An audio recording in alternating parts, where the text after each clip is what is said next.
Shalom jemaat Tuhan, kita bersyukur hari ini kita bisa berbakti kembali dengan pertolongan Tuhan. Mari kita akan datang kepada Tuhan, memulai ibadah kita, dan mari kita menyerahkan semuanya ke hadapan Tuhan.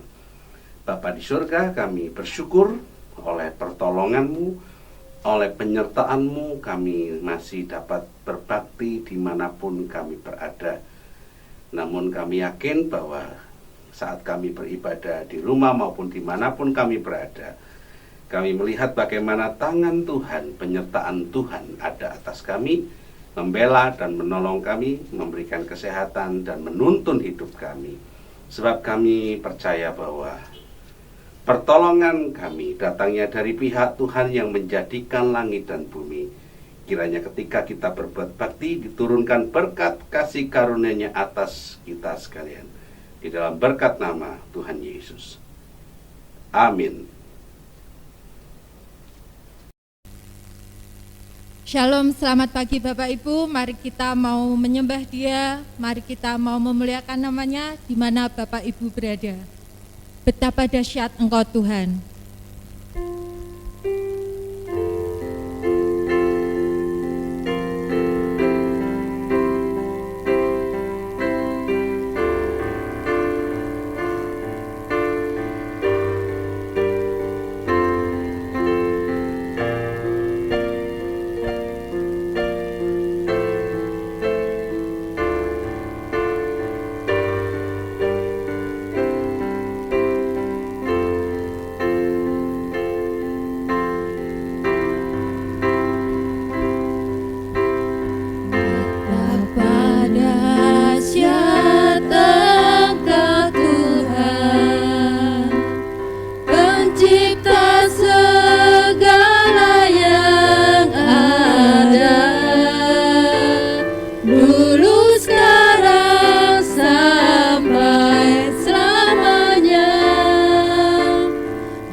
Panjang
kebaikan-Mu Tuhan.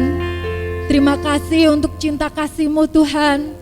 Terima kasih untuk karya-Mu yang terbesar dalam kehidupan kami semuanya Tuhan. Tuhan, pada minggu hari ini Tuhan, kami mau memuji dan memuliakan nama-Mu Tuhan. Kami mau menyerukan nama-Mu karena Engkau Allah yang hidup Tuhan.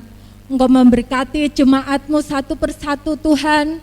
Engkau memberkati pemain musik Tuhan. Engkau memberkati pemain tamborin Tuhan. Engkau memberkati hamba-Mu yang akan menyampaikan firman Tuhan. Tuhan, kami yakin dan percaya Tuhan, Engkau hadir di tiap-tiap rumah jemaat-Mu Tuhan yang saat ini sedang ibadah Tuhan. Kuasa iblis tidak berkuasa lagi Tuhan. Meski pintu-pintu gereja saat ini tertutup Tuhan, tapi kami yakin dan pintu tiap-tiap rumah terbuka Tuhan, dan Engkau hadir di tengah mereka Tuhan.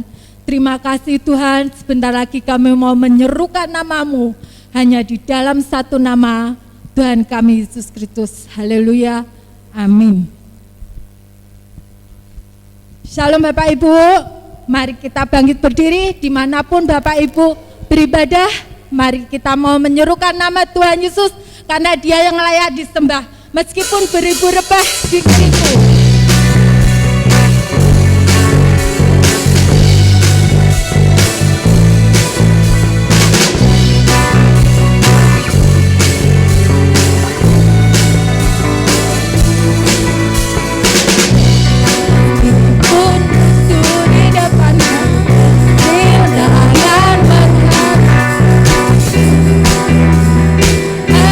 Bersamaku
milikmu. Kerinduanku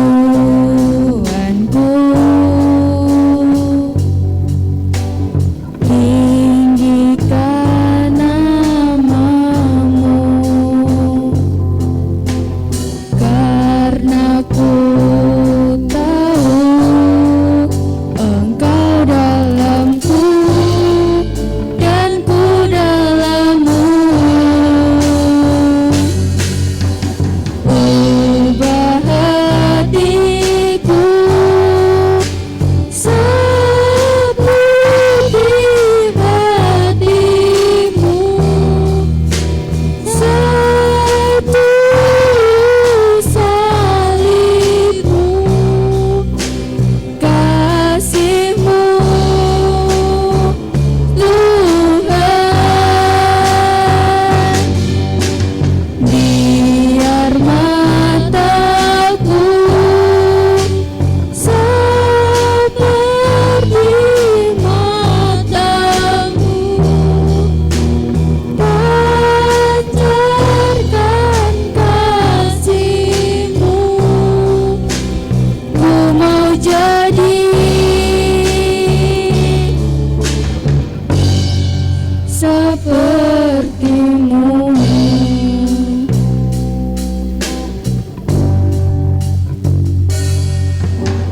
Bapa, kau setia,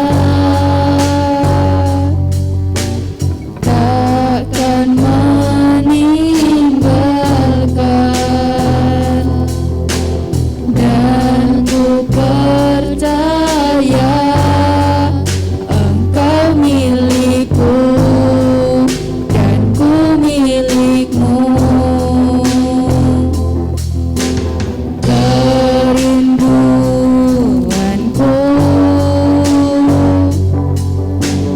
tinggikan namamu,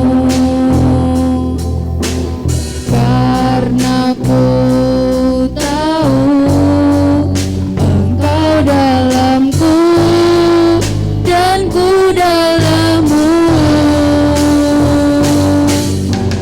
Ubah hatiku seperti hatimu, satu salibmu, kasihmu Tuhan. Biar mataku seperti matamu, pancarkan kasihmu. Ku mau jadi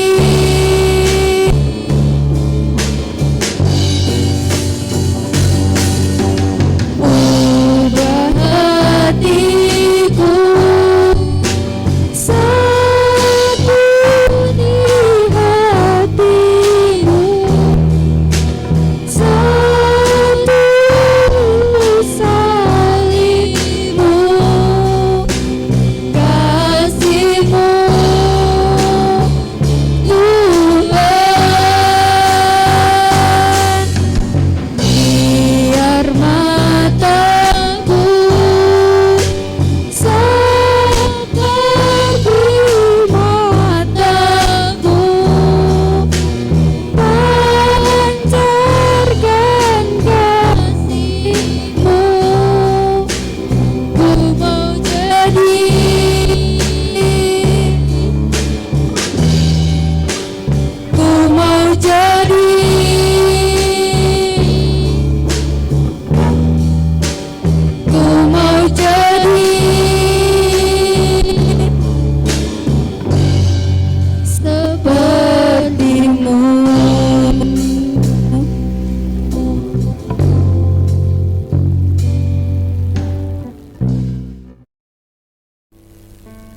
Mari Bapak Ibu, kita mau mempersiapkan untuk mendengarkan firman Tuhan yang disampaikan oleh hamba-Nya.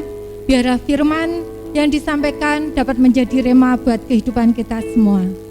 Mari kita mau menyanyikan lagu ini dengan kesungguhan hati kita bahwa Allah peduli, Allah mengerti segala persoalan yang Bapak Ibu hadapi.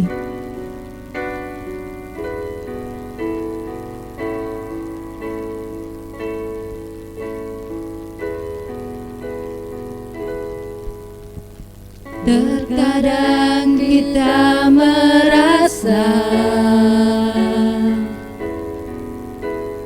tak ada jalan terbuka, tak ada lagi waktu, terlambat sudah.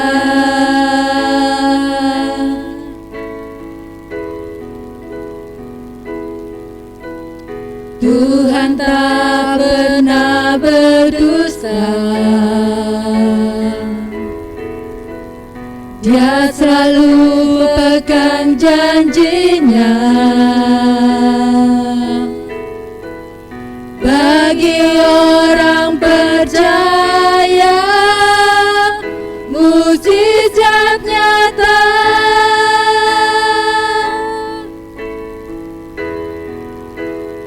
Dia mengerti, Dia peduli persoalan yang sedang terjadi. Dia mengerti, Dia peduli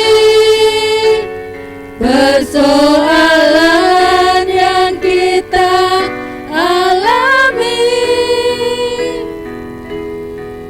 Namun satu yang Dia minta, agar kita percaya sampai mukjizat menjadi nyata.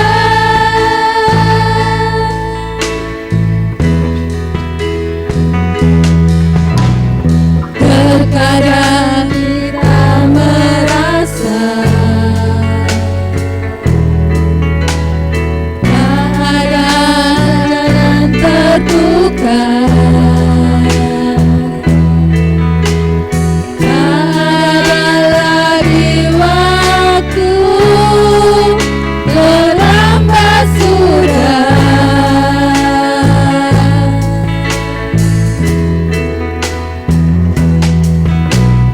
Tuhan tak pernah berdusta,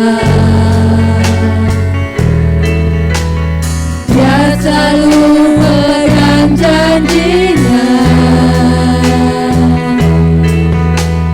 Bagi orang percaya, mukjizat nyata.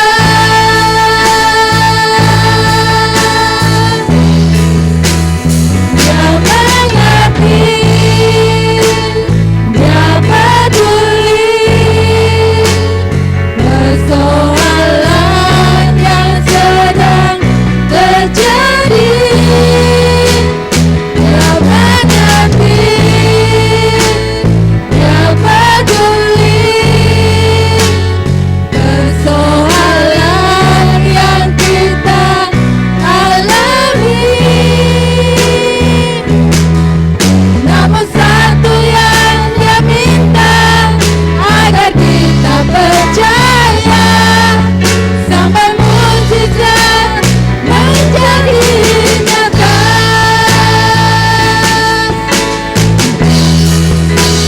Dia mengerti, Dia peduli persoalan yang sedang terjadi. Dia mengerti, Dia peduli persoalan yang kita alami. Namun satu yang Dia minta,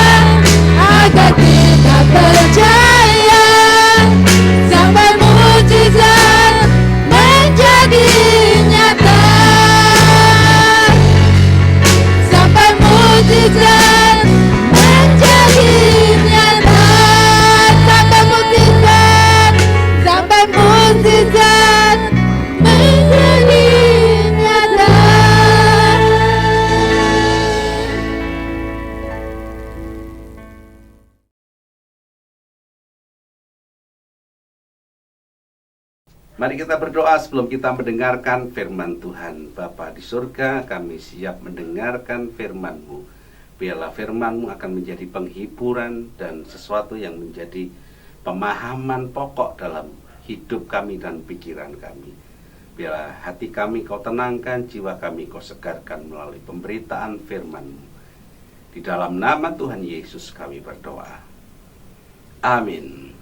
Shalom jemaat Tuhan dimanapun kita berada. Hari ini kita bersyukur bisa beribadah meskipun secara online di rumah-rumah kita mendengarkan firman Tuhan. Namun ada bagian yang penting yang kita harus perhatikan, bahwa jangan pernah tinggalkan ibadah kita kepada Tuhan. Jangan pernah tinggalkan kasih karunia yang Tuhan juga berikan kepada kita. Hari ini kita akan berbicara tentang tema taat dan percaya. Tema ini sungguh sangat umum untuk kita dengar. Namun pada bagian ini saya ingin menjelaskan tentang bagaimana perjalanan Rasul Paulus di dalam perjalanan ketika beliau menjadi tahanan karena ketidaksukaan dari orang-orang tertentu, karena ketidakbersalahnya, namun dia menjadi tahanan, menjadi orang yang pesakitan untuk Kristus. Dan ada berita yang baik dari setiap perjalanan yang dapat kita temukan. Firman Tuhan diambil dari Kisah Para Rasul pasal 27 ayat 1 sampai yang ketiga. Namun kita tidak akan membaca ayat ini karena cukup panjang dan melelahkan. Namun saya akan sampaikan secara bagian-bagian menurut apa yang akan saya sampaikan. Bapak Ibu Saudara yang dikasihi Tuhan, mengapa orang sulit untuk taat dan percaya? Coba Bapak Ibu pikirkan terlebih dahulu. Mengapa orang susah untuk taat dan percaya? Ada beberapa gagasan yang mungkin bisa kita temukan. Orang tidak bisa taat itu karena dia merasa tahu atau jauh dari pemahaman. Dia lebih tahu. Dia meremehkan karena dianggap sudah mengerti, dianggap lebih pintar dan sebagainya. Seperti halnya kita diberikan informasi, ya kita mengatakan, oh saya sudah tahu lebih dahulu dan sebagainya, sehingga kita menganggap bahwa apa yang menjadi perintah tadi dianggap udahlah paling hanya begitu-begitu saja, tidak terlalu penting. Atau juga karena kebiasaan buruk, dia punya tabiat yang buruk, sehingga susah untuk diangeli. Orang-orang bilang angel tuturane, gitu kan. Susah untuk diberikan nasihat, ya memang karena dia punya tabiat seperti itu. Atau juga bodoh. Nah, kalau bodoh itu berarti memang dia tidak mempunyai pemikiran yang jelas, konsep berpikirnya juga kacau. Nah, orang yang seperti ini susah untuk bisa taat dan percaya. Contohnya, sekarang sedang digembar-gemborkan tentang 5M, ya. Jadi untuk kita memakai masker, mencuci tangan, menjaga jarak, mengurangi untuk aktivitas kita dan sebagainya. Namun orang nggak peduli. Karena apa? Butuh makan. Mereka menganggap bahwa itu kan untuk yang sakit, kalau saya kan enggak dan sebagainya. Artinya hal bebal dan bandel, gitu ya. Dan ada juga yang mengatakan bahwa nasihat itu tidak terlalu penting, nggak penting amat, karena juga banyak orang melakukan ini juga nggak ada masalah. Orang lalu lalang di situasi yang seperti ini, di situasi COVID-19 ini juga nggak ada masalah. Ngapain kita pusing-pusing? Ada seperti itu, tidak menganggap penting. Nah, oleh sebab itu mari kita harus perhatikan pembelajaran dari kitab Kisah Para Rasul pasal yang ke-27 ayat 1 sampai yang ke-33. Mari kita perhatikan firman Tuhan ini. Dari ayat yang ke-6, saya ingin bacakan buat kita dari pasal 27 ayat yang ke-6 sampai yang ke-9, mengatakan demikian. Di situ perwira kami menemukan sebuah kapal dari Alexandria yang hendak berlayar ke Italia. Ia memindahkan kami ke kapal itu.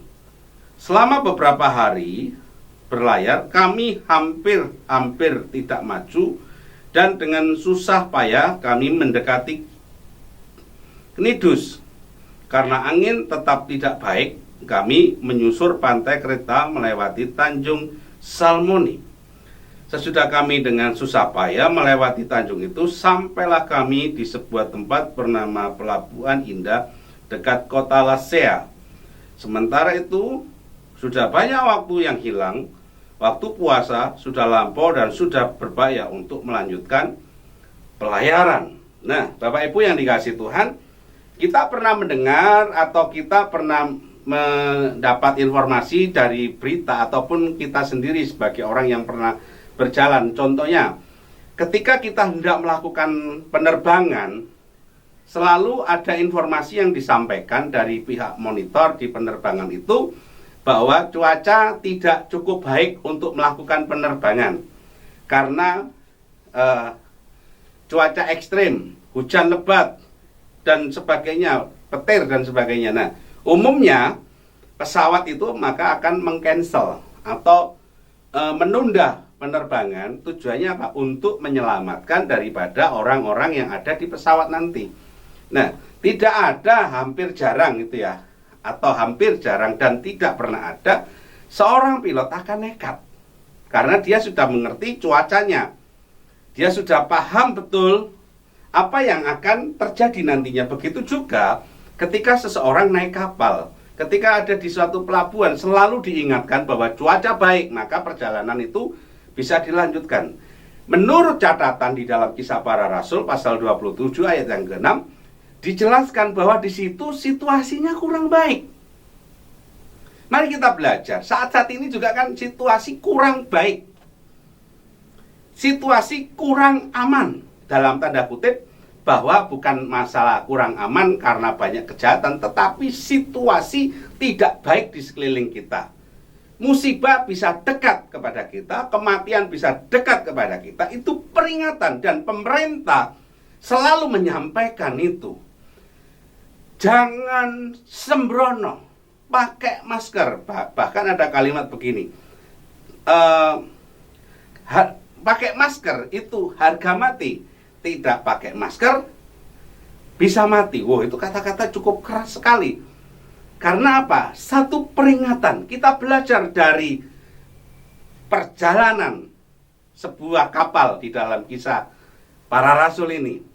Nah, situasi yang tidak baik itu diingatkan. Tujuannya adalah mengingatkan kita supaya kita waspada. Ketika situasi yang tidak mendukung dalam suatu perjalanan, umumnya kebanyakan akan menunda perjalanan.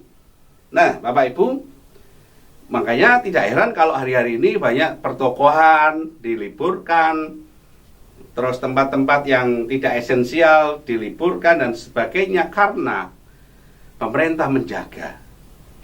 Gereja diliburkan, tempat-tempat ibadah diliburkan, bukan karena pemerintah benci, bukan.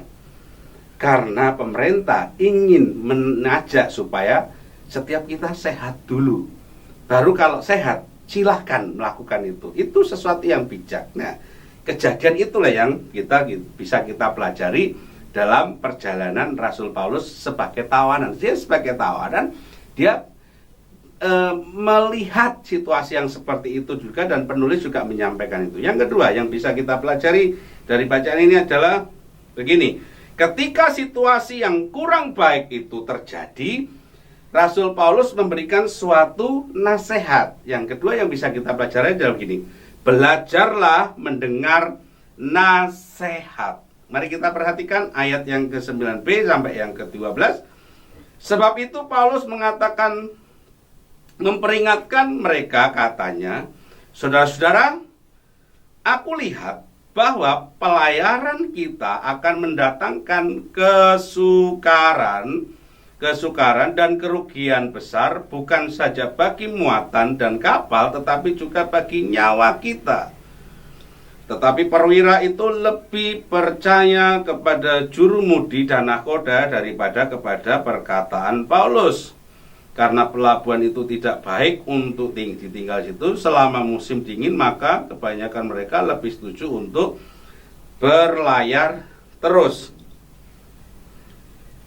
Bapak Ibu Saudara yang dikasihi Tuhan, ya memang Paulus seorang tawanan. Namun ingat, Paulus juga adalah seorang hamba Tuhan. Orang yang dekat dengan Tuhan. Orang yang senantiasa terhubung dengan Tuhan. Sehingga di dalam doanya, dia mendapatkan satu impresi, mendapatkan satu yang namanya informasi dari Tuhan. Kalau perjalanan yang dilihat itu tidak baik untuk dilakukan. Makanya dia menasihati, kita tidak perlu belajar lah, kita istirahat aja dulu. Tapi dikatakan di situ ayat yang ke-10, nahkoda, perwira itu dikatakan begini, ayat 11, tetapi perwira itu lebih percaya kepada jurumudi dan nahkoda daripada kepada perkataan Paulus. Ya, memang nggak salah. Pengalaman terkadang membuat kita takabur. Pengalaman terkadang membuat kita menjadi sombong. Pengalaman seringkali menyebabkan kita nekat. Tapi kadang-kadang pengalaman perlu juga harus dikendalikan ketika mendapatkan nasihat. Sehebat-hebatnya tupai melompat, dia akan jatuh. Kenapa? Karena ada masanya dia tidak akan pernah mengerti sesuatu yang terjadi di depannya. Makanya gini, terkadang kita perlu memperhatikan nasihat daripada pengalaman. Anak-anak muda, siapapun kita, ketika kita menganggap bahwa diri kita lebih pintar daripada orang tua kita, diri kita lebih pintar daripada orang lain, maka yang terjadi adalah begini, engkau tidak akan pernah mendengar. Ketika kita menganggap rohani kita juga lebih pintar, lebih hebat, lebih rohani daripada orang lain, biasanya kita meremehkan. Paulus diremehkan oleh perwira itu karena apa? Kamu siapa? Kamu bukan siapa-siapa. Kamu hanya tahanan. Dia ini orang yang sudah terbiasa menjalankan kapal. Dia orang yang sudah terbiasa dengan kehidupan ini. Dia sudah tahu strategi-strategi dan sebagainya. Aku lebih percaya dia daripada kamu. Tetapi ingat, dia percaya dengan manusia, Paulus percaya dengan Tuhan. Bapak Ibu pilih mana? Lebih percaya dengan Tuhan atau percaya dengan manusia? Nah, kebanyakan orang lebih percaya dengan manusia. Karena apa? Menjanjikan. Contohnya seperti ini. Kebanyakan orang kenapa tidak mau bergantung kepada Tuhan? Karena dianggap bahwa gini, kalau menunggu pertolongan Tuhan itu terlalu lama. Lebih baik pakai obat ini, lebih baik pakai orang ini lebih pinter, pengalaman dan sebagainya. Seringkali yang terjadi adalah Tuhan diabaikan. Kalau kita contohnya gini, Pak, kalau ada masalah, Bu, kalau ada masalah, mari kita bergantung kepada Tuhan. Kita akan mungkin gini, bergantung pada Tuhan terlalu lama. Kenapa? Karena dianggap bahwa pertolongan Tuhan itu nggak bisa cepat. Mending cepat yang pasti. Utang itu lebih cepat, ya kan? Terus minta bantuan dukun dan sebagainya itu lebih cepat. Kita kadang-kadang menjadi orang yang sembrono, menganggap bahwa sesuatu yang terbaik dari Tuhan kita remehkan. Kadang-kadang perkataan yang juga diberikan saat-saat ini adalah jaga supaya jangan sampai penularan itu terus-menerus berkembang. Tapi kita nggak apa-apa. Masa bodoh, ya kan? Aku ngerti kok perjalanan doang. Tuhan juga ngerti kapan waktunya mati. Wow, kadang-kadang kita meremehkan seperti itu. Makanya itu belajar mendengar nasihat. Banyak orang tidak suka dengan nasihat. Karena apa? Nasihat itu cenderung membuat kita kesal. Kita berpikir nasihat itu seperti mengatur. Mari kita lihat perjalanan ini terus-menerus. Kemudian kita perhatikan ayat yang ke-12.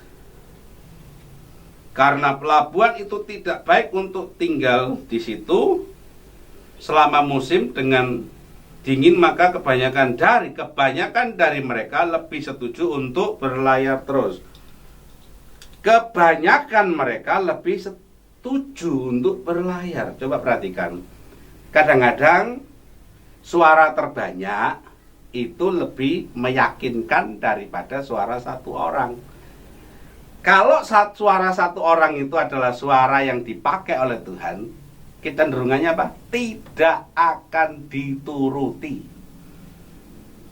Lebih enak pakai suara terbanyak.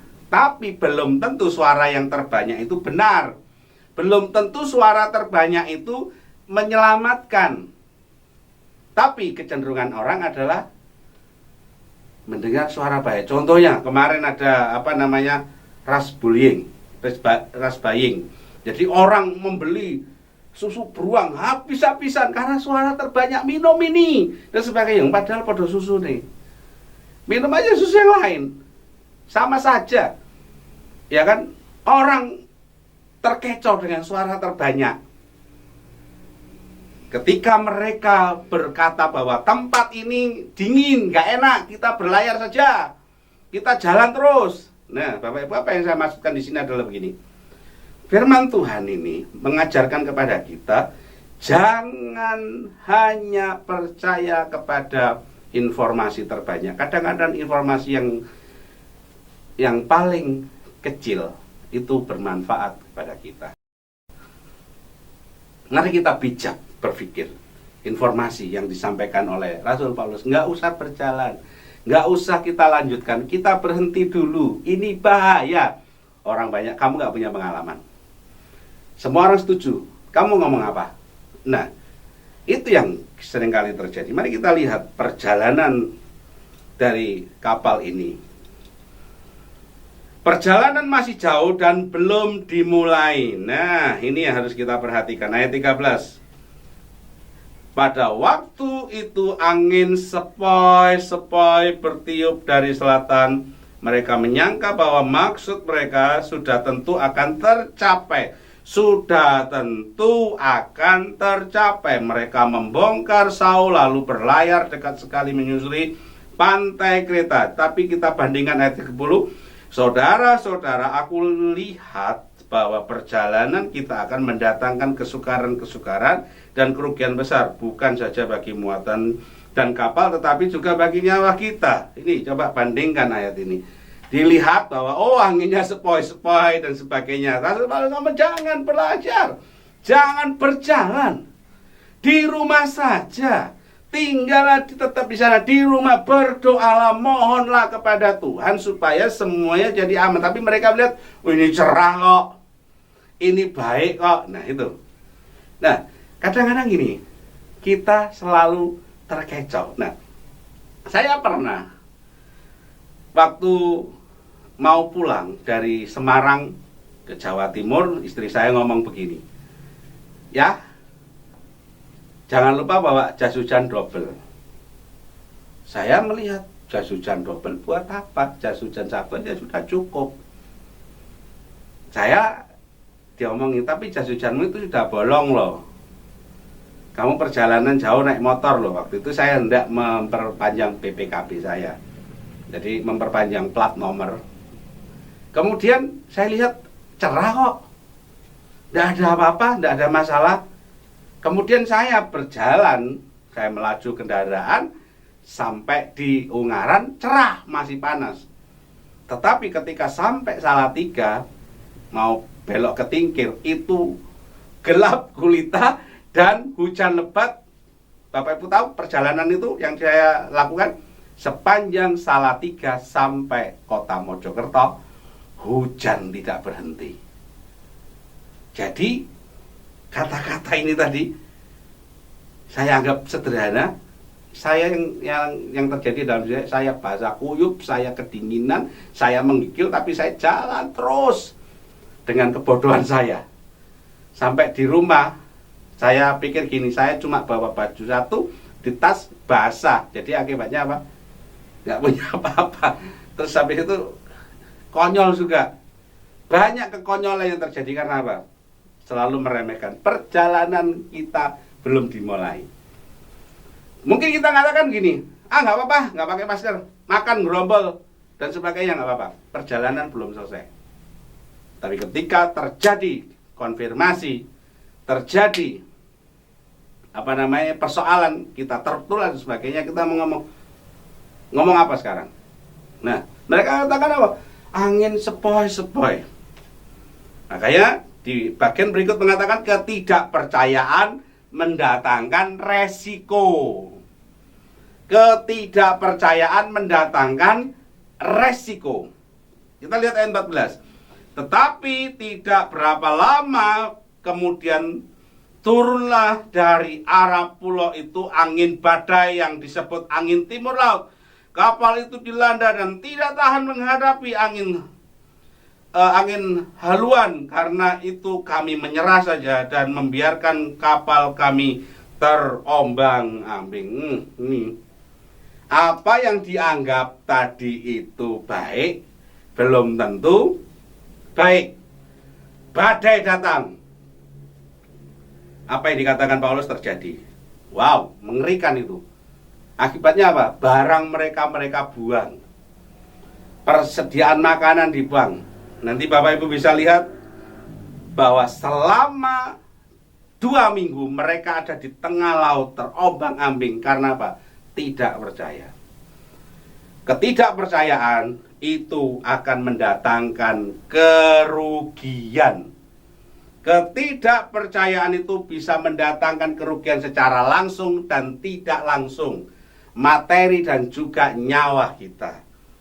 Makanya kita harus perhatikan, ketidaktaatan itu mendatangkan kerugian. Berapa banyak benda-benda yang mereka buang, berapa banyak harta yang dibuang karena apa? Ketidakpercayaan, ketidaktaatan. Kalau kita juga tidak taat dengan Tuhan, maka saya pastikan kita akan banyak mengalami kerugian. Kita yang punya usaha, kita tidak mau belajar taat dan percaya dengan Tuhan, terjadi banyak juga kerugian. Oleh sebab itu, Bapak Ibu yang dikasihi Tuhan, sadari bahwa ketaatan dan percaya itu, jika kita langgar, rugi sendiri. Kalau kita melihat lampu merah, kita tidak taat, kita ngebut dengan kecepatan tinggi, apa yang terjadi? Tabrakan. Ketika kita di jalan tol, kita sedang mengemudi, ditulis di situ di jalan tol, kecepatan maksimal 100 sampai 80 sampai 100. Kita ngebut dengan kecepatan 200 lebih. Padahal kita nggak tahu di depan ada apa. Akibatnya apa? Mobil bisa terpental dan sebagainya. Terjadi kerugian, tangisan, penyesalan dan sebagainya. Orang-orang yang ada di kapal itu mereka mulai bingung, tidak bisa melakukan apa, mereka terisolasi. Mereka menjadi orang-orang yang menderita karena menganggap nasihat Paulus tidak penting. Kadang-kadang kita mendengar firman Tuhan juga, alah saya sudah tahu, saya sudah paham. Tapi ketika kita menemui badai yang sesungguhnya, maka yang terjadi adalah kerugian dan penyesalan. Ketidaktaatan akan mendatangkan kengerian. Kalau kita perhatikan ayat 18, karena kami sangat hebat diombang-ambingkan angin badai, maka pada keesokan harinya mereka mulai membuang muatan. Pada hari yang ketiga, mereka membuang alat-alat kapal dengan tangan mereka sendiri. Setelah beberapa hari lamanya, baik matahari maupun bintang tidak kelihatan, dan angin badai yang dahsyat terus-menerus mengancam kami. Akhirnya putuslah segala harapan kami untuk menyelamatkan diri kami. Dan seterusnya, Bapak Ibu. Coba bayangin ini. Banyak kerugian dan kengerian. Saya juga bisa bayangin, Bapak Ibu, ketidaktaatan keluarga kita diambil. Kengerian, tangisan di mana-mana. Indonesia sedang menangis. Kita nggak tahu. Biasanya maaf kata, kalau ada orang meninggal itu ditaruh di tempat rumah duka, banyak orang yang datang. Sekarang tidak ada yang datang. Marah ketakutan, bahkan keluarganya tidak datang. Kenapa? Bukan takut, tapi harus langsung dimakamkan dan sebagainya. Kengerian. Sekarang orang-orang bekerja juga waspada dan sebagainya, saling mencurigai, istilahnya seperti itu. Karena apa? Ketidaktaatan. Ketidaktaatan. Akibatnya apa? Terjadi kengerian. Mohon maaf kalau saya sampaikan ini. Kenapa? Karena sudah banyak keluarga-keluarga yang menangis. Bukan cuma menangis, psikis mereka pun mulai meronta-ronta. Psikis mereka tidak bisa terima. Masih muda, masih kuat, Tuhan ambil. Terjadi kengerian. Di bangsa ini, di kota ini terjadi kengerian. Sampai pemerintah harus turun tangan. Kadang juga berlaku kasar dan sebagainya. Untuk apa? Mengingatkan kita kembali. Jangan sampai keluarga kita terjadi kengerian karena tidak taat. Jangan sampai terjadi kengerian di dalam keluarga kita karena tidak percaya. Mari kita mulai belajar bergantung kepada Tuhan. Mari kita mulai melihat tangan Tuhan yang besar itu ada di dalam kehidupan kita. Jangan sampai ada kerugian. Jangan sampai ada kengerian karena tidak taat. Karena tidak percaya. Nasihat Paulus diabaikan. Hancurlah semuanya harapan itu. Nasihat firman Tuhan diabaikan. Hancurlah semua yang kau dengar itu. Menjadi yang kau remehkan itu. Bapak Ibu yang dikasihi Tuhan, tapi ada hal berita baik yang harus kita juga lakukan. Ketika situasi yang ngeri tadi, ketika situasi yang kacau tadi, Rasul Paulus turun sebagai seorang yang memberikan jawaban. Mari kita perhatikan ayat 21. Berdirilah Paulus di tengah-tengah mereka dan berkata, saudara-saudara, jika sekiranya nasihatku dituruti supaya kita jangan berlayar dari kita pasti terpelihara dari kesukaran dan kerugian ini. Tetapi sekarang juga dalam kesukaran ini aku menasihatkan kamu supaya kamu tetap bertabah hati. Sebab tidak seorang pun di antara kamu yang akan binasa kecuali kapal ini. Karena tadi malam seorang malaikat dari Allah, yaitu Allah sendiri, Allah yang aku sembah sebagai miliknya, berdiri di sisiku. Dan ia berkata, jangan takut Paulus, engkau harus menghadap Kaisar. Dan sesungguhnya oleh karunia Allah, maka semua orang yang bersama-sama dengan engkau ini di kapal ini akan selamat karena engkau. Sebab itu tabahkanlah hatimu, saudara-saudara, karena aku percaya kepada Allah bahwa bahwa semua pasti terjadi seperti yang dinyatakan kepadaku. Bapak Ibu yang dikasihi Tuhan, ketika situasi yang seperti ini, Paulus yang tadi memberikan informasi, jangan berangkat. Dia juga menasihatkan lagi, seandainya saudara-saudara mendengarkan perkataan saya, maka ini kan tidak akan terjadi. Dia tidak ngomong gini, makanya dengerin omongan saya, sekarang kita rugi kan? Enggak. Paulus tidak ngomong seperti itu. Makanya jangan sok tahu, jangan sok pinter, jangan percaya dengan orang. Wong Tuhan itu sudah ngomong sama saya seperti ini. Tidak. Yang Rasul Paulus lakukan adalah dia menjadi orang yang menyejukkan. Istilah saya pakai adalah jadilah jamu bukan racun. Maksudnya apa? Yang menyehatkan, bukan yang membunuh. Jadi dia memberikan perkataan-perkataan yang membangun. Wes, percaya, kalian tidak akan mati. Tuhan kemarin bicara sama saya waktu saya berdoa. Kamu harus yakin bahwa Tuhan ada bersama dengan kamu. Jadi dia memberikan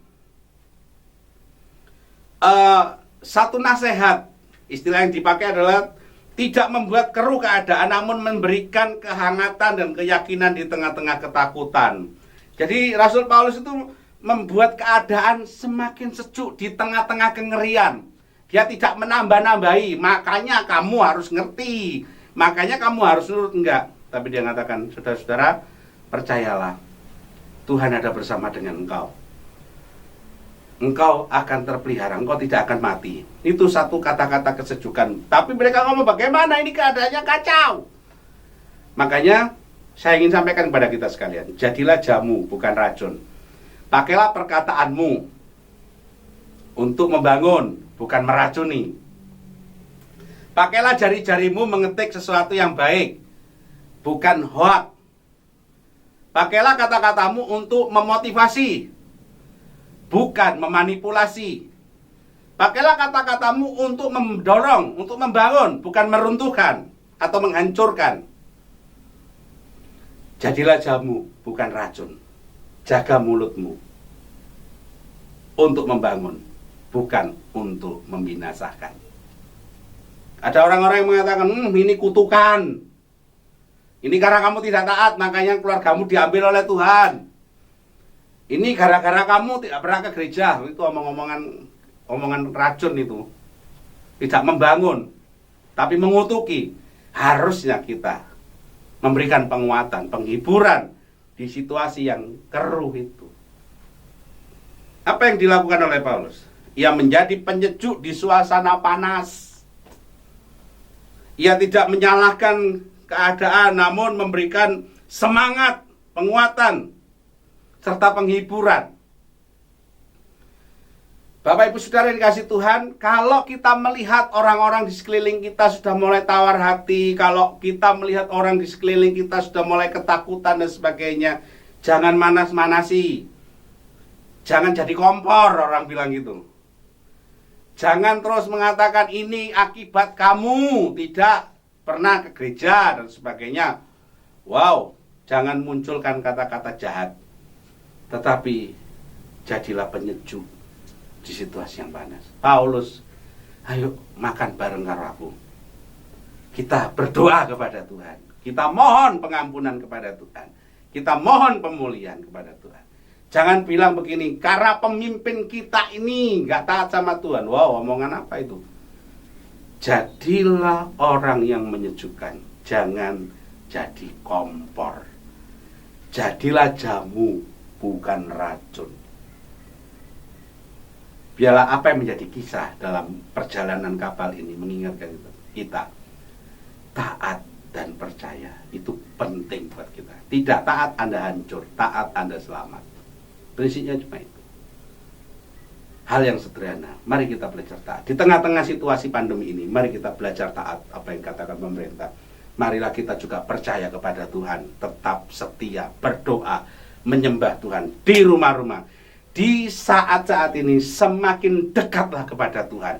Di saat-saat seperti ini carilah Tuhan. Jangan cari kekebalan tubuhmu saja, tetapi carilah Tuhan, sembahlah Tuhan.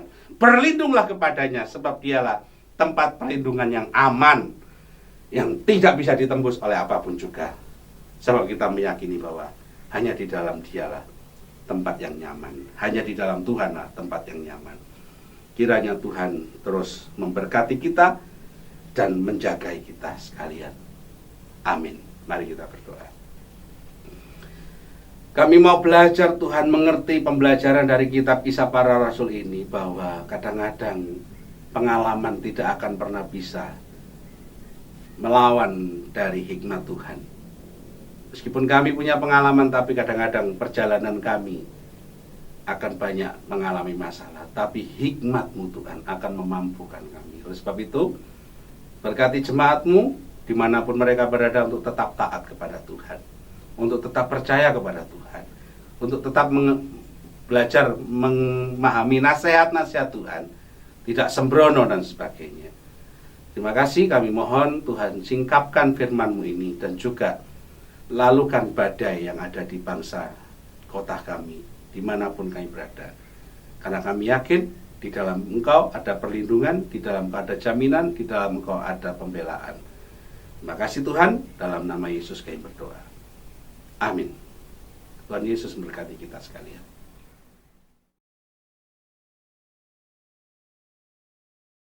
Mari kita mengucap syukur kepada Tuhan kalau Tuhan telah memimpin dan memberkati ibadah kita dari awal hingga akhirnya. Mari kita menyerahkan hidup kita, perjalanan kita kepada Tuhan. Mari kita berdoa. Bapa, terima kasih, kami bersyukur karena Tuhan telah membimbing dan menyertai, memberkati ibadah kami, sehingga kami merasakan bagaimana kesejukan Tuhan, perlindungan Tuhan di sepanjang perjalanan yang akan kami jalani sepekan ini Tuhan. Kami juga berdoa untuk kondisi bangsa kami. Kiranya Tuhan menyembuhkan, Tuhan memulihkan, Tuhan menguduskan kembali bangsa kami dari wabah COVID-19 ini dan juga kota di mana kami tinggal. Tuhan, Engkau bersama dengan pemimpin-pemimpin kami, Engkau bersama dengan umat-Mu, Engkau bersama dengan mereka yang membutuhkan pengharapan. Kami berdoa, Tuhan akan melimpahkan segala kebaikan-Mu kepada jemaat-Mu yang hari-hari ini masih mengalami kelemahan tubuh. Bilur-bilur-Mu, kuasa-Mu menyembuhkan. Tuhan, kami juga berdoa bagi setiap umat-Mu yang membutuhkan pengharapan, pertolongan Tuhan. Kiranya Tuhan mencukupkan akan segala kebutuhan dari setiap umat-Mu. Terima kasih. Kami percaya bahwa segalanya yang terbaik Tuhan sudah berikan kepada kami untuk kami menyerahkan perjalanan kami di sepanjang pekan yang akan kami lalui. Bapak Ibu yang dikasih Tuhan, mari kita akan menyerahkan hidup kita. Angkatlah tanganmu, tengadahkan tanganmu, dan terimalah berkat dari Tuhan. Setelah kita berbuat bakti kepada Tuhan, sekarang terimalah berkat yang datangnya dari Bapa. Cinta kasih di dalam Yesus Kristus dan penyertaan di dalam Roh-Nya yang kudus. Tuhan memberkati engkau dan melindungi engkau. Tuhan menyinari wajah-Nya dan memberikan engkau kasih karunia. Tuhan menghadapkan wajah-Nya dan memberikan engkau damai sejahtera. Saat ini sampai selama-lamanya, biarlah berkat itu menjadi bagianmu seumur hidupmu. Di dalam berkat nama Tuhan Yesus. Amin.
Amin. Selamat beraktivitas Bapak Ibu, jangan lupa jaga kesehatan. Tuhan memberkati.